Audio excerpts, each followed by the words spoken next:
Welcome everyone back to the Crimson 15 podcast. I'm your host, Crimson Sen. And 15 PCA. Native 454. Be sure to follow us on Twitter at C15 Podcast. So we have the trailer for Season 2 of Star Trek Discovery, Disco, STD, whatever you want to call it. And like I've always said, we reviewed every episode. Go check those videos out. And we'll review for the new season when it comes out. And we'll review every episode coming up.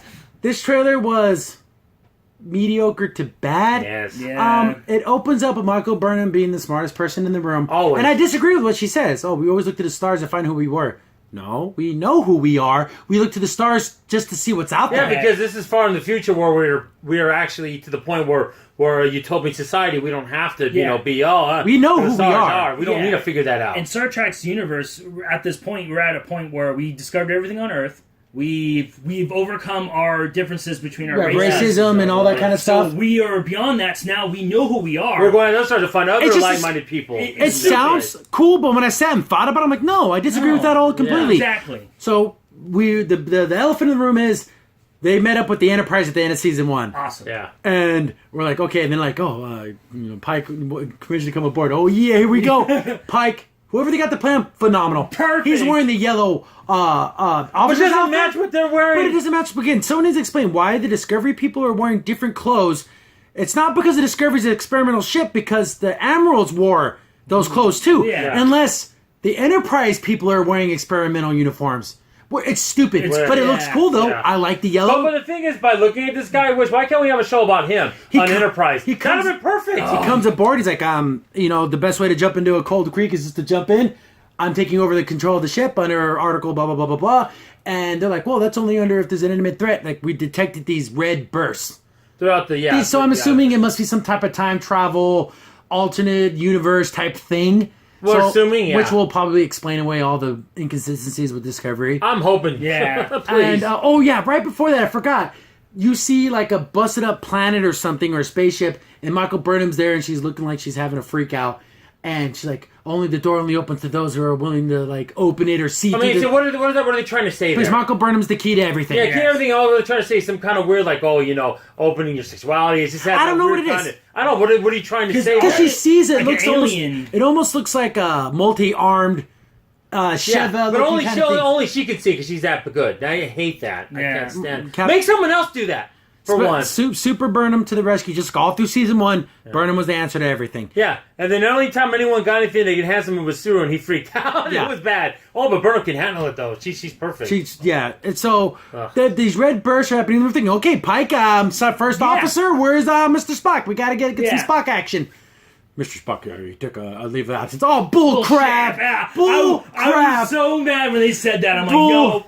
No, he never took a leave of absence. Yeah. After he died and came back, he took a leave of absence, but that was because he went through that whole transformation from Genesis. That's ridiculous.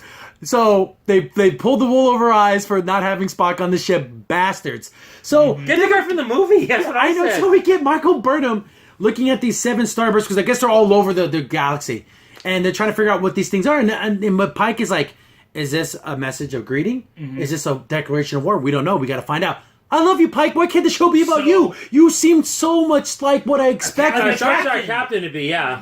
Oh, he's so cool. He's so cool in this. Then we get Burnham's all like, oh, my half-brother Spock, he's connected to these things. What the F? How did you know that? The How do you figure that out? What the heck? Remember when she mind melded with friggin' Sarek from across the stars? Somehow she has the ability to mind meld to like the edge of the universes now, the edge of the galaxy. So what is this? So basically, this is Search for Spock before Search for Spock. Spock. That's what it seems like. That's what I was thinking too. Ridiculous.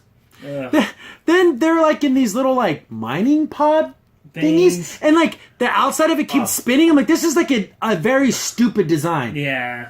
Then it seems like Star Wars. The part that I think it doesn't have the effect that they think it does, because anyone out there, without looking it up, what are the names of the helmsman and the navigator people on the Discovery? No one knows. The black chick and the redhead. I don't know With their names. the little android thing. Yeah, no one knows their names. No. You looked it up. You're lying. You didn't say their names. You're a freaking lie. You do not know their names. You had to look it up. I don't even know. I saw every damn episode. So they're going around in these little pod thingies, and one of the guys is in trouble. Is it Pike? I might be. He's like, I'm in free fall, and they're like, oh, the Discovery got you. Isn't that right, ladies? And I'm like, oh, we're ladies. I'm surprised papers weren't flurrying. Again, such weird show to do such a woman joke like that. Yes, making fun of women. Yeah, and the thing is, these are helm professionals. And then You're a freaking officer on the bridge of an Discovery. You should know your role. You should be paying attention. That scene would be perfect in the Orville. Yeah, but that's Orville. That makes sense in that world. Not in Star Trek. And then not that's in what Trek. makes it so embarrassing. It's embarrassing. You're copying Orville. That's an insult. I'm surprised the one of the chicks wasn't like eating. Like it's like getting ketchup on the thing. Like I can imagine why are they Go going and for drink and the drink and stuff. I know, I know, She right? spits it out. Oh no, I gotta be doing my job. It's so you're making fun of women. Yeah, I don't know what exactly. they were trying to accomplish with that joke, but it just makes the But women it's so look weird incompetent. out of place for them. Because they just say, oh, since Orville's popular, we got to do this. That's what it seems like. Stupid. So we get this whole little scene of them flying around, and it's playing Lenny Kravitz Kravitz, music. we're going to mention that too. No. So off-putting. Nope. That's Star Trek. Why not some really nice space music? Orchestral. Go back Kestrel. when Discovery first got announced and they did a trailer for the opening theme. We gushed over it. It is such a good theme. It's so good. It's like a battle theme. It has like the reminiscence of the classical thing. Then now we're gonna just whip out a Lenny Kravitz song that's like 25 years And old. another thing is, hopefully they didn't pay money on it because they needed the money for the second half of this second season. Don't waste money on dumb things like that. It's just stupid and pointless. Yeah. It was dumb. The song was stupid. Absolutely Yes. stupid. It worked in the Star Trek movie because it was funny. It was played into the actual story. Sorry, because it was low tech to get around the defenses. It was so low tech. The machines, nano machines couldn't. Yeah, it messed them up. stop- You know, stop. whatever science, it made sense. Yeah, it in makes the sense. It was fun. Not this, guys. The thing is, they're not actually. Oh God, I hope they're not actually listening to that song in the actual show. Oh, That would No, be the no. worst. That would be. That may get me to break my TV.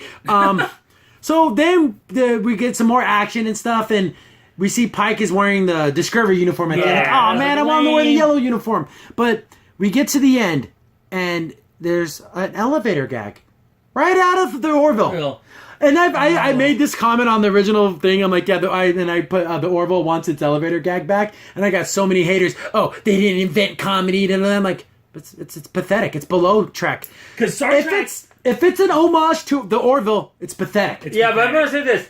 Orville can do homage to Star Trek. That's touching and it's poignant because, it got inspired by it. It can't be the other way around, guys. You can't be the leader and then be... Yeah, Exactly. You can't be the older. Duplicate your training. Yeah, you can't be the older kid and then look for your younger brother to be cool. That just doesn't work. It's you just look pathetic. like a fool. You look, I'm gonna trade Pokemon cards. Yeah. and you're like, 27 or something. Yeah, like, hello, fellow kids, and he has the best keyboard on his back. Yeah. Anyway, you thought he was cool. You're like, what the heck is this? Why is he acting like this? Yeah. So we Yes.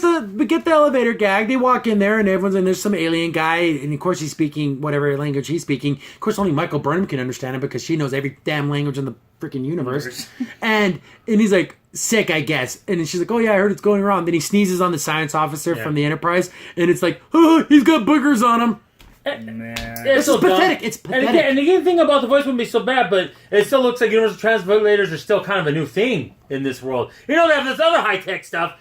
Yeah. They don't have universal translators yet. Like, But that was the problem I had with the first They don't need season, it. too. They don't need it. They have Michael Burnham to she's translate perfect. everything. She's perfection. Yeah. So we'll watch it because I Trek that's place in my heart. I know it's kind of contradictory, and I kind of contradict myself. If I don't like something, I won't watch it. Trek is special to me, and I'll watch it literally no matter what. If it's to roast it or to praise it, I'm gonna watch it because Trek meant so much to me growing up. It just did. And it still does, and it's sad that where it's becoming. And like I said, I like the Pike character, but everything Oh, Pike else, was so good. Make that show. Yeah, what can they have that with Enterprise Young Spock? I'd be up for that. Let's go. I know. Cool, Screw this yeah, Burnham Pike and character. Spike, Yeah, well, we don't know if they're going to be invading or this is a welcome thing. We don't know. We got to investigate. But we're gonna find out. That's what the captain was saying. Okay, I don't know. The Lenny Kravitz song was stupid. The gag was dumb. Yeah. And the women being all frantic and stupid because of the That's women's. just off-putting. That's just weird for them, especially. I don't know. It's pathetic. I've used the word pathetic like 1,000 times. It's the only way. Well, I it's can bring- lining with Captain Pike. Maybe he can steer the ship. Yeah. I'm hoping being the new captain. If he's in the show the whole time, Yes, Yeah. then he, maybe he might be the saving grace for me. Is I'm Captain hoping. Pike. Him and Cyril being his first officer. Okay, I can live with that. Yeah. Everything else, we'll see.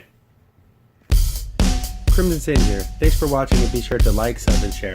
Also, for the most up-to-date information about the podcast, follow us on Twitter at C15 Podcast.